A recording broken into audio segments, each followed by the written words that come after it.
السلام عليكم ورحمة الله. كما كتشوفوا الإخوان، هاد الزليج البلدي نقطعوه بهاد المنشار ديال الضو.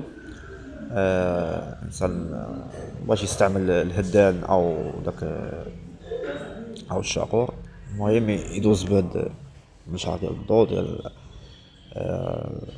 موصوات تاع 5x5 اللي كيدارو في الفرصادات ويدارو في البيبان والجاردينيات.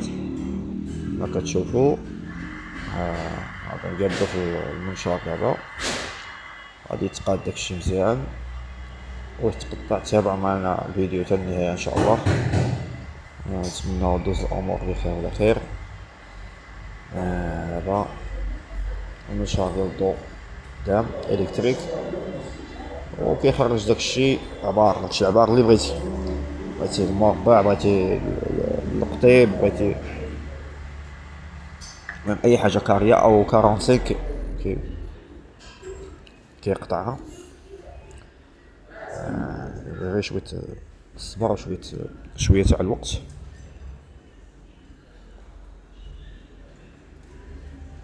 هانتوما كما كتشوفوا دابا، ها الموصوات ديالنا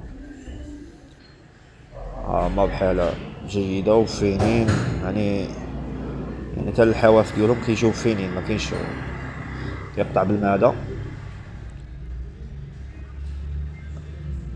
يعني. وكتجي الطريقة صحيحة في القطع، ما يجيش فيهم الكبير والصغير ولا داك التشنتيف ولا شي حاجة.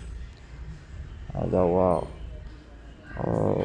تشوفوا النهاية، العمل النهائي كيفاش كيطلع. ها هي الجردينية صايبة بزليج.